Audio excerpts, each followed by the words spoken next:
So I'm going to try to make this video as short as possible. Basically, Netflix has released their Avatar: The Last Airbender television show, and it was less than perfect. And it kind of led to a lot of online discourse that I was seeing about people talking about whether or not you can even adapt Avatar: The Last Airbender at all, under the assumption that basically it's too perfect and therefore you can't do an adaptation because you wouldn't be able to do it justice, or that you can do it, but basically both the adaptations that have been done so far didn't do it right. And kind of discourse around live action adaptations in general. But for the point of this video, I'm going to make the argument that I absolutely think that you can adapt Avatar: The Last Airbender as long as you stick to the rules. The rules that I just came up with. The rules of adapting a story.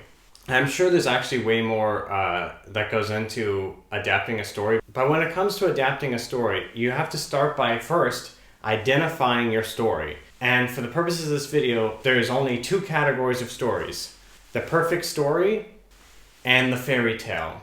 Now, examples of the perfect story, basically Avatar: The Last Airbender, Peter Jackson's Lord of the Rings, almost any Jane Austen story, Shakespeare is kind of an example. Peter Jackson's Lord of the Rings is another good example of basically the discussion around Avatar: The Last Airbender, because when people are talking about remaking Lord of the Rings, a lot of people are like, you can't remake Lord of the Rings because Peter Jackson did it too well, and therefore it cannot be improved upon. So it's a good example of what I'm talking about. Now this video will be in three parts. First, I'm going to talk about the rules of adapting a story for the purposes of Avatar: The Last Airbender. Then the second part of this video, I'm going to talk about Disney's live action adaptations and basically compare those to the rules that I set up, basically to further drive home the point I'm trying to make in this video. And the last part of this video, I'm going to talk about my personal critiques of some things that stuck out at me in the live action Netflix Avatar: The Last Airbender show. Now let's start with adapting the perfect story. When you're adapting the perfect story, there's basically one rule, and that is don't change the story. Don't F with the story. Now, I've noticed a lot of people when talking about Netflix's Avatar show, a lot of them have said, well, of course they're going to change things because you can't expect them to do a shot-for-shot remake. I would argue that you basically can. A good example of this is Jane Austen. I'm going to get to that again in a minute. It's like when we go to the theater to watch Les Mis. We already know what's going to happen. We know the music's the same. It's just a different cast. We just want to see it again. People like to see the same thing that they already like. People like to see what they're familiar with. Or another example is Shakespeare. There's plenty of different productions of Shakespeare stories that have been told over and over and over again, but we see it again with a different cast and told in a slightly different way. But basically, when adapting the perfect story, you can change how things happen, but you can't change why things happen. And the reason for this is that if you're going to tell the perfect story, in other words, a story that cannot be improved upon, you don't want to change the story.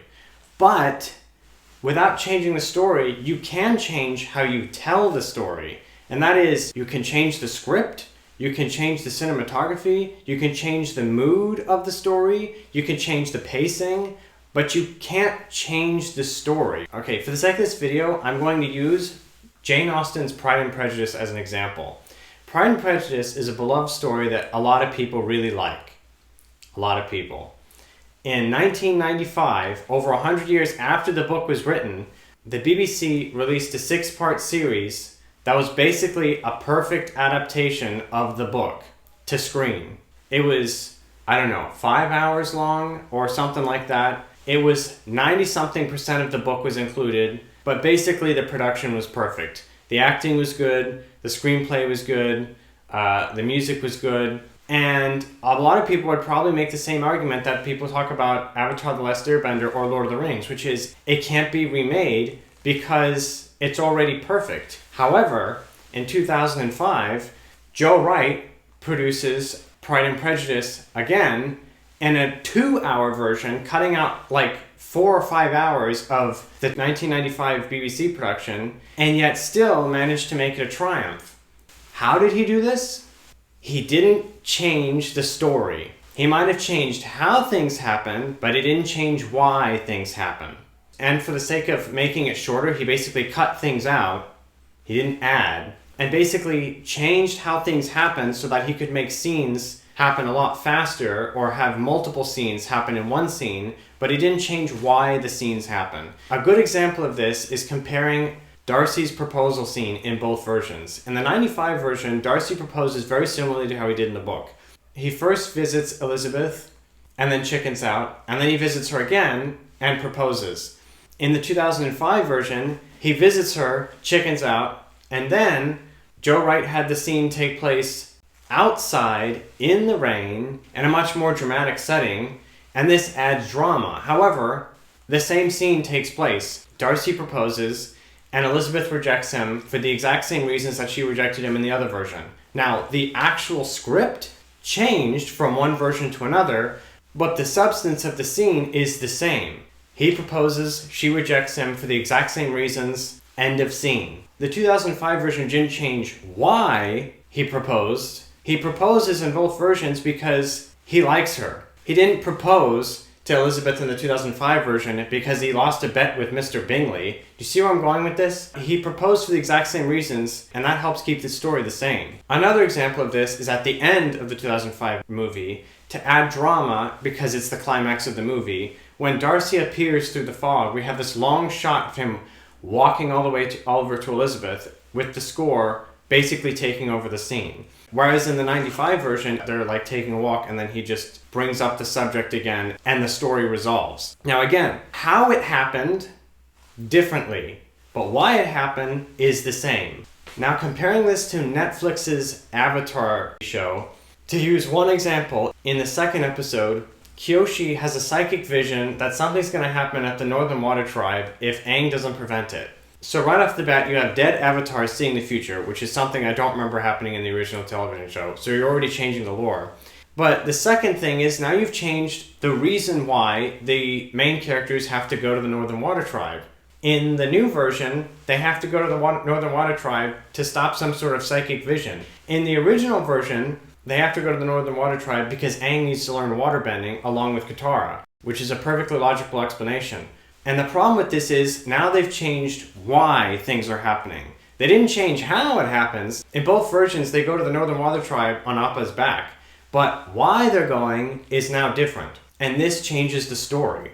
Now let's talk about the fairy tale, which is why I'm going to use Disney as an example. When adapting a fairy tale, it's actually the opposite rules that I just said for the perfect story. You can change why things happen, but you can't change how things happen. Let me explain. When you think of a fairy tale, we usually associate that fairy tale with the characters and the scenes and the props more so than the specific story, because there's already been several different adaptations of a fairy tale over time, and so there's different stories that have different reasons of why things play out. But when it comes to a fairy tale, we associate more so the scenes and the characters. Here's an example. What do you think of when you think of Snow White? You think of a girl white as snow, evil queen with a mirror, huntsman, 7 dwarfs, a poison apple, and a girl waking up from a coma. Both in the Disney version of Snow White, the original one, and the 2000s live-action adaptation, Snow White and the Huntsman with Kristen Stewart and Chris Hemsworth, you have both of these things, which is why it's both Snow White. But why things happen are different in these two movies. In Snow White and the Huntsman, things happen for different reasons, and actually the story plays out differently. But because they had the scenes, the characters, and the props we associate with Snow White, it's still Snow White. Another example is Sleeping Beauty. What do we think of when we think of Sleeping Beauty? A princess who pricks her finger and falls asleep, a prince that wakes her up, Maleficent with her crow, and King Stefan, and usually 3 fairies-ish, something like that. Both the original Disney version and the live-action remake Maleficent, all these things that we associate with Sleeping Beauty are in it. But the story plays out completely differently because things happen for different reasons. The reason why Maleficent goes after Stefan in the live-action version is very different from what we see in the original version.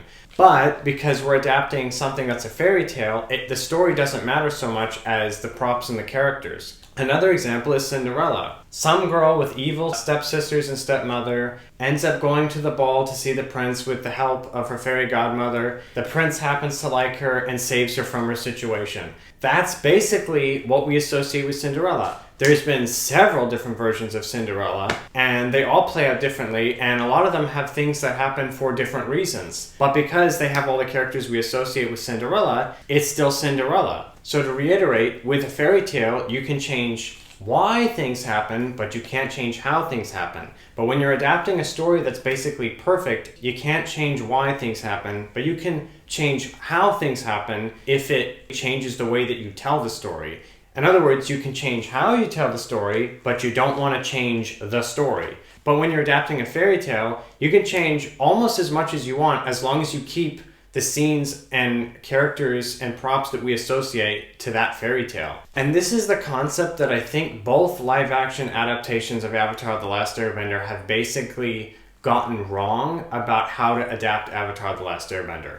As I already stated, I think Avatar: The Last Airbender is a perfect story, basically. It's very well told, it's very well written, and the first version that we got was already, like, for what it is, perfect. And in some ways, it can't be improved upon. Now, I would say it's absolutely fine to retell that story in a different way, but you have to keep the story the same. You can change the dialogue, you can change the mood, you can change cinematography, you can change the shots, you can change the scenes, but you can't change why things happen. Otherwise, you change the story. And the reason why we watched the original show was because we liked the story. I think what both the movie and the Netflix show kind of got wrong about this is they both looked at Avatar: The Last Airbender like it's a fairy tale, which is, as long as we have the bending, as long as we have certain scenes that we associate with Avatar: The Last Airbender, as long as we have the world building that we associate with Avatar: The Last Airbender, and the characters, it's the same thing. Everything else is fair game. But what they didn't realize is that the reason why people watched the original Avatar: The Last Airbender television show is because we liked the story. The story was just a good story. I personally didn't watch it because of the bending or the world building or because of Sokka or because of Aang or Zuko specifically. I just thought it was a really well-told story. In fact, I had no interest in the story. Based on the premise that I heard, it wasn't until one of my friends told me that I have to watch it just because it's a really good story, and I finally watched it, and I couldn't agree more. To move on to the final part of this video, some thoughts I have on the live-action Netflix show, specific things. So starting off at the beginning of the show, we have Peter Pan flying around, which I thought was kind of weird because Peter Pan's not in the original Avatar: The Last Airbender show. Then later on in the episode, we see that his pixie dust gets washed off by the rain, and that's why he falls into the ocean. And then the reason why we never see him flying again throughout the show is because after he learns that Monk Yasuo is dead, he's lost all of his happy thoughts. That's Aang. What? That's Aang. That's Aang? No, I've seen Legend of Korra, and I know that you can't just fly unless you've gotten rid of all of your attachments, and that's definitely not what's going on here.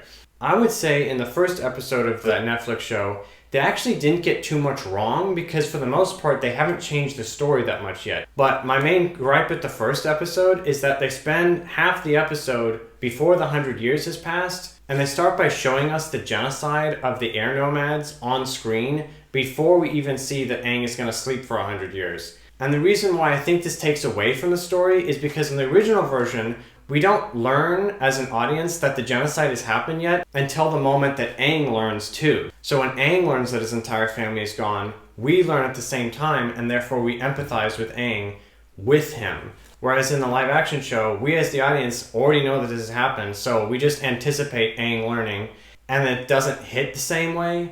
My personal suggestion for Netflix, if you wanted to show Aang before the 100 years passes at the beginning of the episode, the only way I would say that this would advance the storytelling is if you were to show what's going on from Aang's perspective. So in other words, start off the show like it does in the air temple and having Aang learn that he's the Avatar and he gets overwhelmed by this news and then leaves. But instead of the Netflix show where then they continue to show what's going on at the air temple, if they just followed Aang and then we as an audience see the show basically through Aang's perspective and we just see him leaving, getting frozen, waking up after 100 years and not realizing it's been 100 years and then finding out it's already been 100 years. So that way when Aang goes back to the Southern Air Temple, Aang, along with the audience, finds out that his entire family has been killed. And then it hits us just as much as it hits Aang, because earlier on in the episode, all we saw was them being there, and he fell asleep, and he wakes up and they're gone. And then we basically get to feel the same thing that Aang felt. One thing I will say about the dialogue, and this is just, I'm just going to use one example of how kind of the dialogue is weirdly written to me. And that is in the second episode at the beginning, when they're on Kyoshi Island, right after they get arrested, basically, Katara says, he's the Avatar. And then Suki's first words are, nonsense, there would be signs by now. What? What do you mean nonsense? You don't even know these people. I guess what confuses me is I'm like, why is your first thoughts out of your mouth, no, you're wrong. You've just captured people, you've arrested them. And the first thing that they claim is, this person is the Avatar, the person who's been missing for 100 years. You don't even stop to think like, wait, what did you just say? About the Avatar? But no, her first words out of her mouth is, nope, I don't care what you just said, it's wrong. I haven't even taken the time to think about what he just said, but you're wrong. Now, maybe this is because there was more dialogue that was edited out or something, which I feel like would make a lot of sense, because the way that this scene is edited, it feels like it's cut really fast. Now, the last thing I'm going to mention is the relationship between Suki and Sokka in the live-action show. And that is, they took the sexism arc out of Sokka's character. And to go back to my original point about you can't change why things happen, you can change how things happen. So I've probably already explained why you probably shouldn't do that. But even if they did, even if you wanted to take out Sokka's sexism character arc, you don't have to make Sokka sexist to make the scene happen the same way. You could still have Sokka be humiliated by Suki and her fighting skills, and that makes him insecure, but then humbles him, and then he still has to come back to Suki to ask her to train him. You could still have that happen without him being sexist about it. He could have just been insecure because he likes to think of himself as a better fighter than he actually is, and then Suki humbles him. I don't see why you can't do that. Technically, yes, what I just said does happen in the show, but it's specifically missing the scene when Sokka asks Suki to train him, because this scene shows us several things. It shows us a moment of Sokka being humbled by Suki and also gaining respect for Suki and showing us that he looks up to her now. And this is important to show us not only about Sokka's character, but also how Sokka feels about Suki. And we get this in the original version, and it's part of what their relationship is built on, which is respect. And the new show doesn't have this scene. Instead, they just cut to a training sequence, which doesn't tell us anything about how they actually feel about each other. But anyways, what they did instead is they just kind of took that out and made it so that their entire relationship is built on physical attraction, which I thought was less interesting than the original show.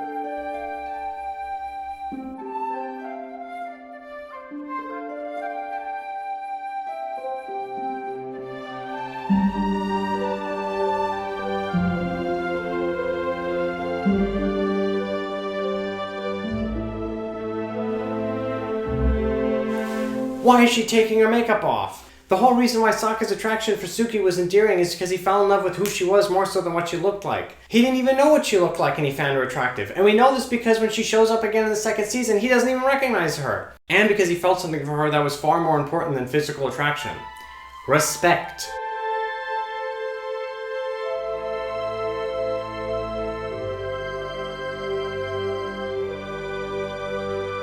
Okay, I can see where they took her makeup off. But my point still stands. Well, that's it. That's basically everything I had to say for this video. If you made it this far, congratulations. I can't thank you enough. Feel free to comment on anything that I said during this video. If you feel like disagreeing with me or elaborating on something I said, I am very interested to hear what anyone has to say on this topic. Anyways, thank you for watching.